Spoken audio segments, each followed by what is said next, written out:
Subscription services. They are the bane of our current day, modern day life, I would say.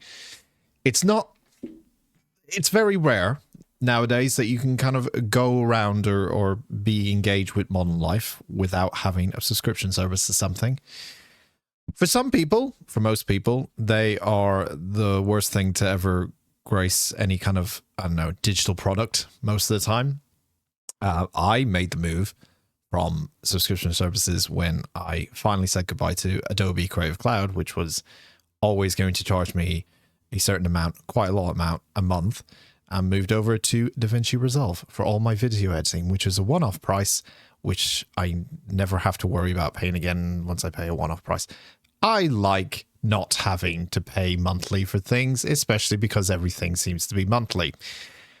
The story today that I bring you is a rather short one, but it is and I don't I don't know whether to think of it as the most genius thing ever, considering the landscape of most things, including subscription services. And the main thing we're talking about with subscription services today is PlayStation Plus. Now, PlayStation Plus has notably, along with other subscription services in the past couple of years, have raised their prices every single year. It seems to go up. They have different tiers now for different things, and for some people, they just want to play their games online, but they still have to pay a subscription for it. It's obviously on the lower tier, but there's also the higher tier where you can get access to monthly games, very similar to Game Pass. And one Redditor decided to take this further. And again, I didn't even finish making my point. I don't really know how to feel about it, but I either think this is a fucking genius idea or this person is out of their mind. But one person on Reddit, username by great username, on Reddit in class, put a couple of days ago on the PlayStation Plus subreddit, lads, I did it. Subscribed to PS Plus until 2048. Yeah. Basically, you're looking around, 23 years. Quick maths, 23, 24 years. Subscribe to PlayStation Plus. They wrote, I decided to stack PS Plus subscriptions until 2048 because of the absurd price increases over the past few years. I figure that I'll probably be gaming for most of my life, so it would save me a good bit of money. First, I uploaded up on the Essential subs. For people who do not know, the Essentials is kind of like the mid-tier. The Essentials is the lower tier, pardon me, which is the cheaper option. So the Essential is sort of like, it allows you to get monthly PS Plus games every month, and it also allows you to play online, but you can't play the game catalog, basically, the kind of like a Game Pass thing. So they loaded up on Essential subs. Then he upgraded it to Premium for $1.99. Now, Premium allows you to go through the actual game catalog. Plus, you have some stream benefits. You're allowed to kind of like stream. There's certain games that you can stream on there, like PS2 classics and stuff. That's what the Premium tier also allows as well. Just like a couple of extra perks and for like older games and stuff.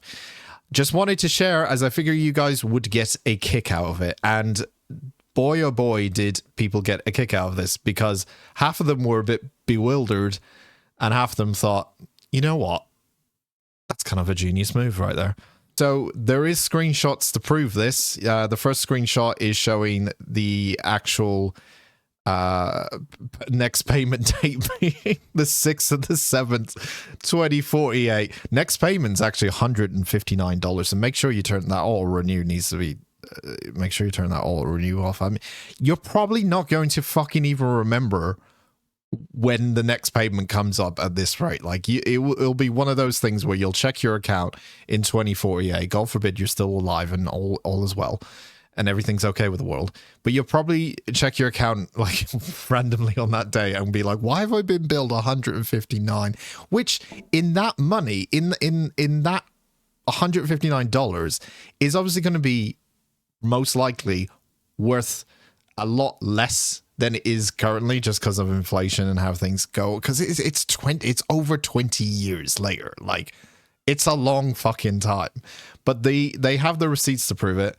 The upgrade to $199 for premium is the one where people got really confused about, and I'll talk about that later because that seems like some sort of loophole or some sort of way to get around that instead of paying. Like that seems to be an offer that is exclusively made if you've got essentials, but it seems to be really, really cheap. It's like minus 89% to upgrade from essentials to premium. So yes, the receipts are there. It shows it's a real thing, and even IGN decided to report on it, and they actually did the maths on it. So they spent around $2,000 to do this for 24 years of PS Plus to avoid increasingly common price hikes. So the maths on it is PS Plus Essential subscription costs $79.99 per year. So 24 years costs $1,919.76.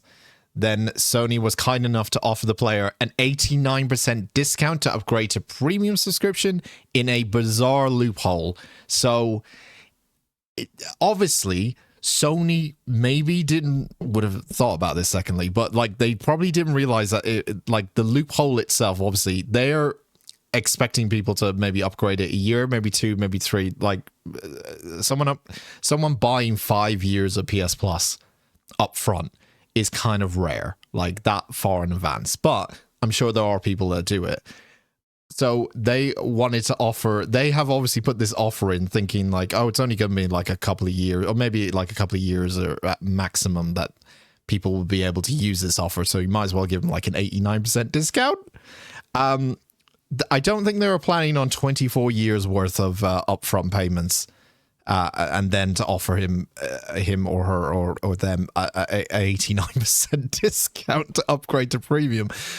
So they were charged $199 instead of $1,899.75. If they just upgraded directly to premium, that's what they would have been charged on top of everything, or sorry, to upgrade to actually premium itself, like included, to have that included, that's how much it would cost, meaning the whole entire total came to $2,119.75.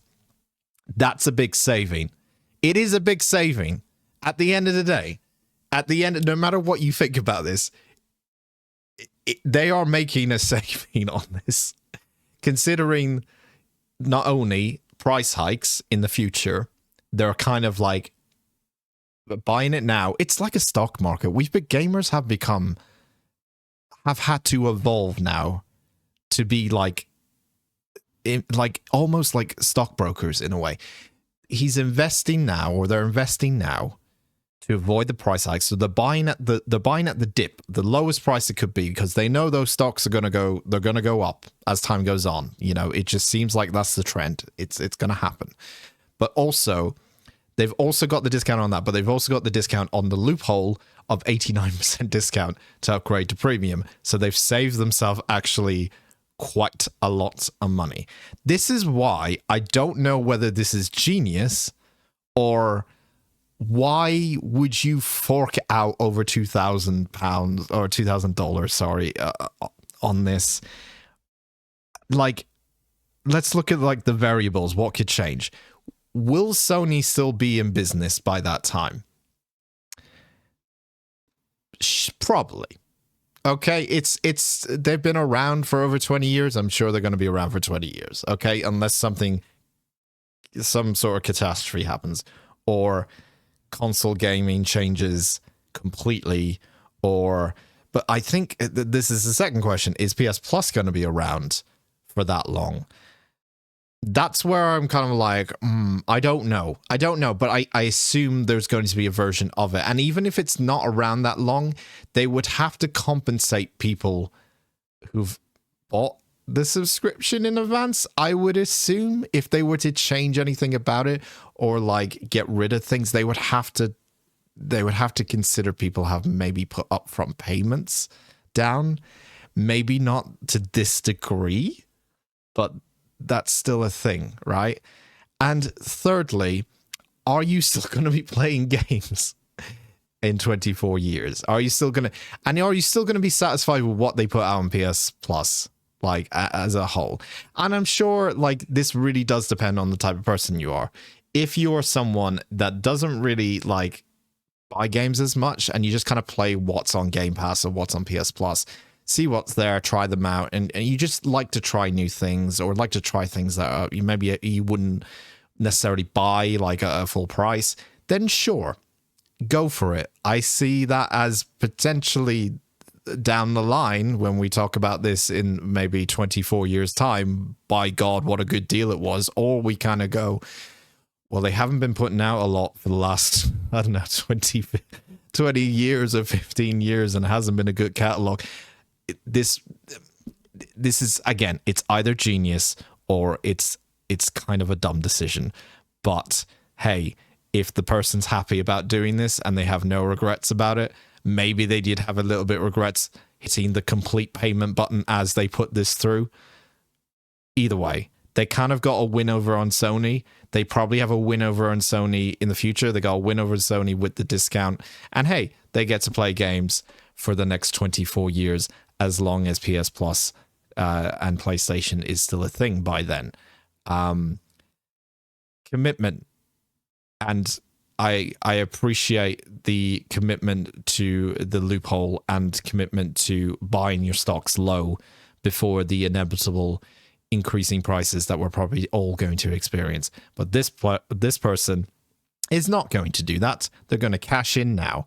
And I sort of respect that. Maybe.